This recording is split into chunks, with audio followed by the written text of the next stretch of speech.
রথযাত্রা এক এমন উৎসব যেখানে ঈশ্বর নিজেই মর্তে আসেন মানুষের মাঝে। সিংহাসন ছেড়ে সোজা পথে নামেন রথে চড়ে। পুরীর রথযাত্রা শুধু উড়িষ্যার নয়, এটি বিশ্ববিখ্যাত এক আধ্যাত্মিক মিলন মেলা। হাজার হাজার ভক্ত, লক্ষাধিক প্রাণের আবেগ আর অগণিত অলৌকিকতা জড়িয়ে আছে এই উৎসবকে ঘিরে। নমস্কার, আমি অনির্বাণ। আপনাদের সকলকে আবার একবার স্বাগত আমার নবরবিবাসর ইউটিউব চ্যানেলে। আজকে আবার একটা ঐশ্বরিক কিন্তু অলৌকিক ভিডিও নিয়ে চলে আসলাম আপনাদের কাছে। আজকের ভিডিওটি হতে চলেছে পুরীর রথযাত্রা সম্পর্কে। আজকের এই ভিডিওটিতে আমি আপনাদের জানাবো রথযাত্রার ইতিহাস, জগন্নাথ দেবের আশ্চর্য মূর্তির রহস্য, পুরীর মন্দিরের অলৌকিক ঘটনা, আর কিভাবে এক উৎসব গোটা ভারতবর্ষকে আবিষ্ট করে রাখে তার এক স্পষ্ট ধারণা দেব।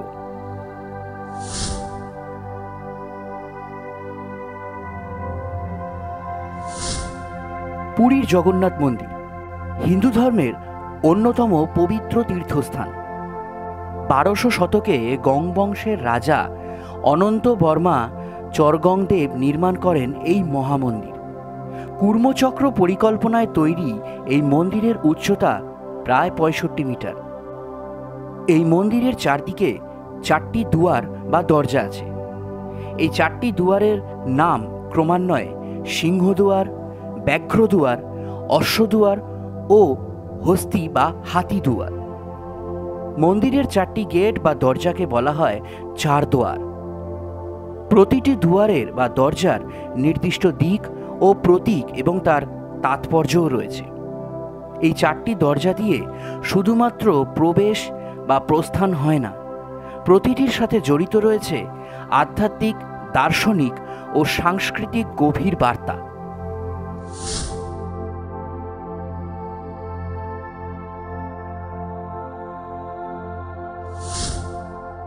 সিংহদুয়ার, যা মন্দিরের পূর্ব দিকে অবস্থিত।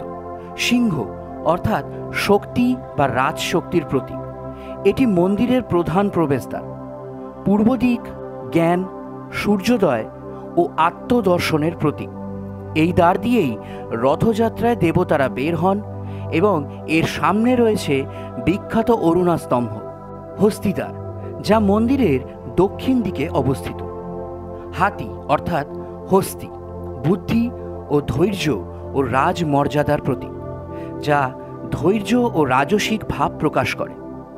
ভক্তদের মাঝে এটি শক্তির প্রতীক হিসাবেও ধরা হয়। তৃতীয় দ্বার অশ্বদ্বার, যা মন্দিরের পশ্চিম দিকে অবস্থিত। অশ্ব অর্থাৎ ঘোড়া, যা গতি, যুদ্ধ এবং প্রচেষ্টার প্রতীক। এই দ্বার জ্ঞানের খোঁজ ও আত্মোন্নয়নের প্রতীক। ঘোড়া এখানে মানসিক ও আধ্যাত্মিক গতির প্রতিফলনকে নির্দেশ করে। ব্যাঘ্রদুয়ার, যা মন্দিরের উত্তর দিকে অবস্থিত।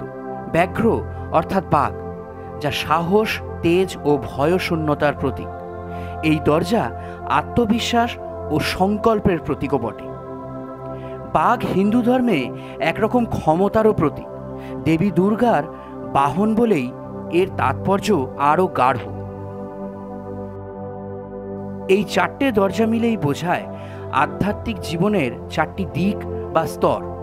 যেমন শক্তি হলো সিংহ, ধৈর্য হলো হস্তি, গতি হলো অশ্ব, আর সাহস অর্থাৎ বাঘ। মন্দিরে ঢোকার জন্য মূলত ব্যবহৃত হয় সিংহদুয়ার। বাকিগুলো অনেক সময় শুধুমাত্র বিশেষ কিছু আচারের জন্যই ব্যবহৃত হয়।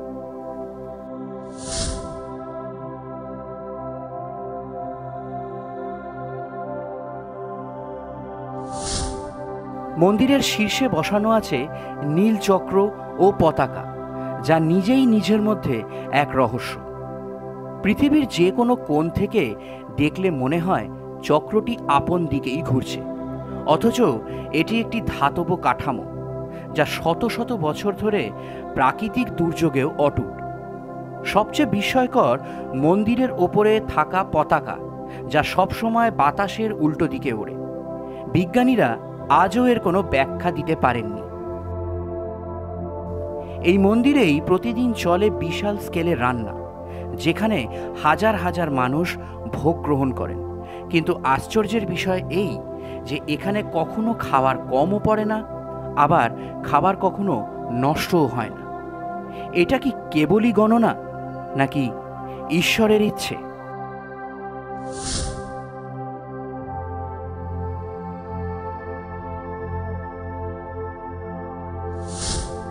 এই মন্দিরে পূজিত হন তিন দেবতা: জগন্নাথ, বলভদ্র অর্থাৎ বলরাম ও সুভদ্রা।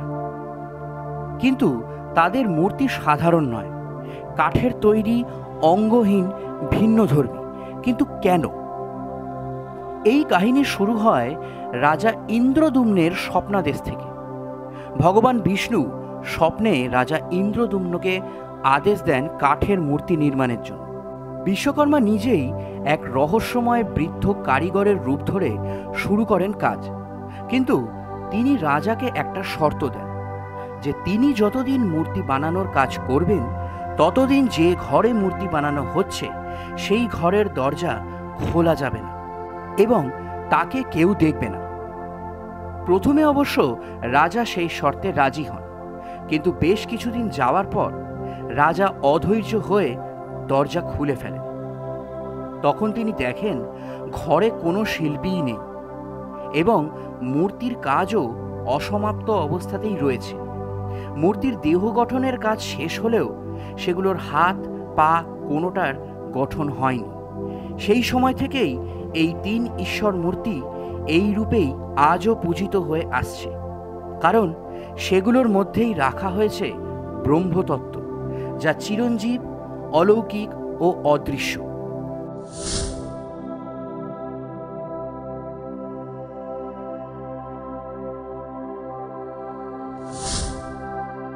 প্রতি 12 বছর অন্তর পালিত হয় নবকলেবর। পুরনো মূর্তি ধ্বংস করে নতুন করে তৈরি করা হয়। একটি নির্দিষ্ট গাছ নির্বাচিত হয় গোপনে, যার কাঠ থেকে নির্মিত হয় নতুন মূর্তি। এই প্রক্রিয়া এতটাই গোপন যে যারা এই প্রক্রিয়াটি সম্পন্ন করেন তারাও কখনো মুখ খোলেন না।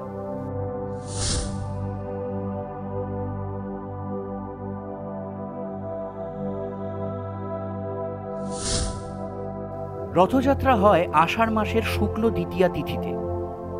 মন্দির থেকে দেবতারা রথে চড়ে গুন্ডিচা মন্দিরে যান, সেখানে থাকেন 9 দিন। তারপর আবার ফিরে আসেন উল্টো রথযাত্রায়। 3টি রথ: নন্দীঘোষ যা জগন্নাথের রথ, তালধ্বজ যা বলরামের রথ এবং দর্পদলন যা সুভদ্রার রথ। প্রতিটি রথ বিশাল কাঠের তৈরি এবং প্রতি বছর এগুলোকে নতুন করেই বানানো হয়। 3টি রথের আলাদা আলাদা তাৎপর্যও আছে। পুরীর রথযাত্রায় যে 3টি রথ ব্যবহার করা হয় তারা শুধুমাত্র বাহন নয়, বরং প্রতিটি রথের রয়েছে দার্শনিক, আধ্যাত্মিক এবং পৌরাণিক তাৎপর্য। 3টি রথ 3 দেবতার বাহন: জগন্নাথ, বলভদ্র অর্থাৎ বলরাম ও সুভদ্রা। নন্দীঘোষ, এটি হল লাল ও হলুদ রঙের 16 চাকা বিশিষ্ট শ্রী জগন্নাথ দেবের রথ, যা ভগবান বিষ্ণুর চক্রের প্রতীক। এটি সর্ববৃহৎ রথ, যা ভক্তি শিখরকে নির্দেশ করে। রথযাত্রায় এটি থাকে সবার শেষে, কিন্তু ফিরে আসার সময় অর্থাৎ উল্টো রথে থাকে সবার আগে। এই রথের সামনে একটি পশু থাকে যার নাম গরুড়। তালধ্বজ, এটি হল লাল ও নীল রঙের 14 চাকা বিশিষ্ট বলভদ্র বা বলরামের রথ, যা শক্তি, ধৈর্য ও সহায়তার প্রতীক। বলরাম কৃষির দেবতা হিসেবেও বিবেচিত হয়। তার রথ কৃষি ও স্থায়িত্বের বার্তাও বহন করে। এই রথের সামনে থাকে হংস।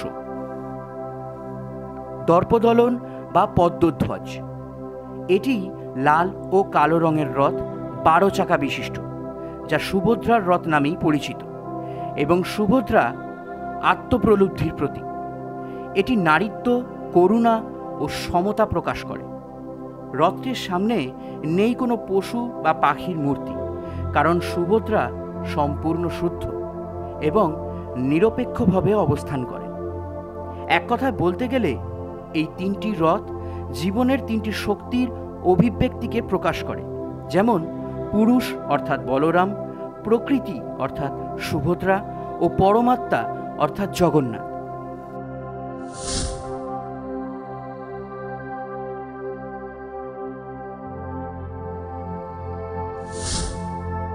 রথের আগে হয় স্নান যাত্রা, যেখানে গঙ্গা জলে স্নান করানো হয় দেবতাদের। এরপর তাদের জ্বর আসে, তারা অসুস্থ হয়ে পড়েন। পৌরাণিক মতে এমনটাই মনে করা হয়। একে বলে আনসারা। এই অসুস্থতা কাটানোর জন্য দেবতারা বেশ কিছুদিন বিশ্রাম করেন এবং বিশ্রাম শেষে শুরু হয় মূল যাত্রা। সবচেয়ে আকর্ষণীয় পর্ব চেরা পাহারা। এখানে পুরীর গাজীপুরের রাজা স্বয়ং সোনার ঝাঁটা ব্যবহার করে ঝাড়ু দেন দেবতাদের রথের সামনে, তবেই দেবতাদের রথের চাকা গড়ানো শুরু হয়। তিনি রাজা হলেও ঈশ্বরের সেবক, এই ভাবনাই তুলে ধরা হয় এই আচারের মাধ্যমে। এই সময় পুরী পরিণত হয় এক অতি মানবিক আবহে।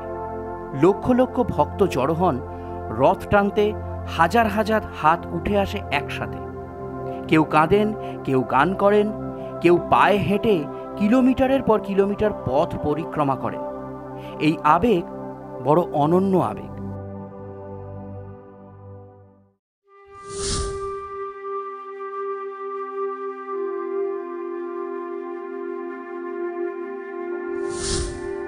পুরীর মন্দির শুধুই স্থাপত্য নয়, এক অলৌকিক ক্ষেত্রও বটে। এখানে একাধিক ঘটনা ঘটছে যা আধুনিক বিজ্ঞানও তার ব্যাখ্যা দিতে পারেনি। প্রথমত, মন্দিরের গম্বুজে কখনো ছায়া পড়ে না, দিনের যে কোনো সময়ই দেখা যায় এই অদ্ভুত ঘটনাটি। দ্বিতীয়ত, মন্দিরের ওপর দিয়ে কোনো পাখি উড়ে যায় না বা পাখি বসেও না। এরকম ঘটনা পৃথিবীর আর কোথাও দেখা যায় না। আর মন্দিরের রান্নাঘরের রহস্য তো কিংবদন্তি রহস্য। এই রান্নাঘরে প্রতিদিন 1 লক্ষেরও বেশি ভক্তের জন্য প্রসাদ রান্না হয়, তাও পুরনো পদ্ধতিতে, অর্থাৎ কাঠের আগুনে। এখানে আছে প্রায় 750টি রান্নার চুল্লি, যাদের বলা হয় চুলা। প্রসাদ রান্না হয় 7টি মাটির হাঁড়িতে একটির পর একটি বসিয়ে, কিন্তু সবচেয়ে উপরের হাঁড়ির ভোগ আগে সিদ্ধ হয়, তারপর নিচেরগুলো। এটা প্রকৃতির নিয়মের সম্পূর্ণ বিপরীত। বিজ্ঞানে এটা অসম্ভব, কিন্তু এখানে এটা প্রতিনিয়ত ঘটে চলেছে। প্রসাদের পরিমাণ সব সময় যথেষ্ট হয়, কোনোদিন কমও হয় না, আবার কোনোদিন অতিরিক্তও হয় না। যতজন ভক্ত আসেন ঠিক ততটাই প্রসাদ হয়, কোনোদিন ফেলেও দিতে হয় না বা কারুর অভাবও পড়ে না।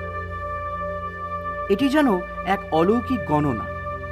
মন্দিরের রান্নাঘরের উপরিভাগে সূর্য থাকলেও চুল্লির ওপর কখনো কোনো ছায়া পড়ে না।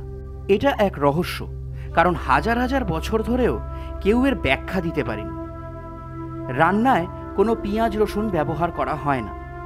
ভোগ শুধুমাত্র বিশুদ্ধ মশলা ও ভক্তির সাথেই প্রস্তুত হয়।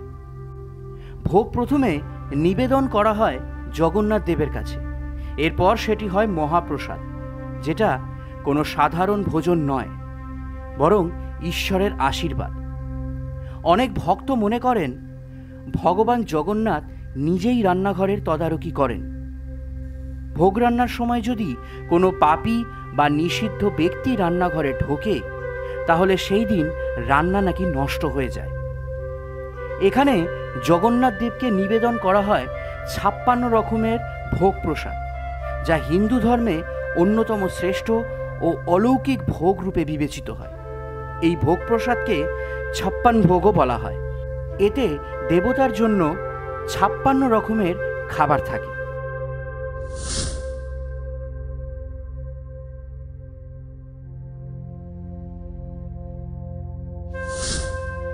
রথযাত্রা শুধু উড়িষ্যার নয়, বাংলার ঘরোয়া সংস্কৃতির সঙ্গেও অঙ্গাঙ্গিভাবে জড়িত। ছোটদের জন্য এটি একটি উৎসবের মরশুমও বটে। বাংলার রথযাত্রা মূলত পুরীর রথযাত্রার প্রভাবেই গড়ে উঠেছে, কিন্তু সময়ের সঙ্গে সঙ্গে এর নিজস্ব রূপ ও লোকাচার তৈরি হয়েছে। এখানে রথ শুধুই ধর্মীয় উৎসব নয়, বরং একটি সাংস্কৃতিক ও লোকজ মেলাও বটে।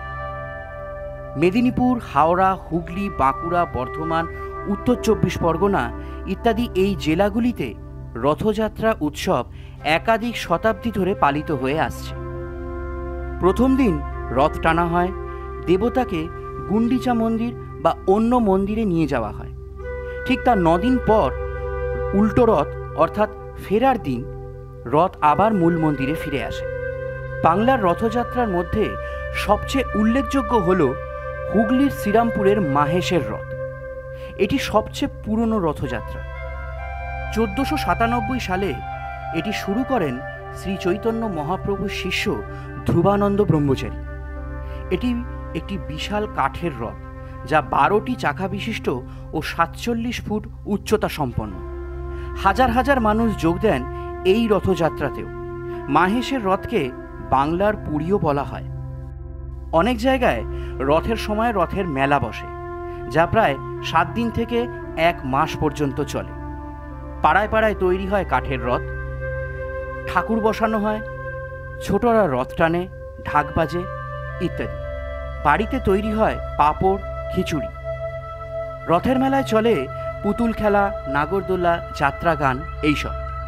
এইভাবেই ঈশ্বরের এই আগমন উৎসব হয়ে ওঠে বাঙালির হৃদয়ের এক অমূল্য অংশ।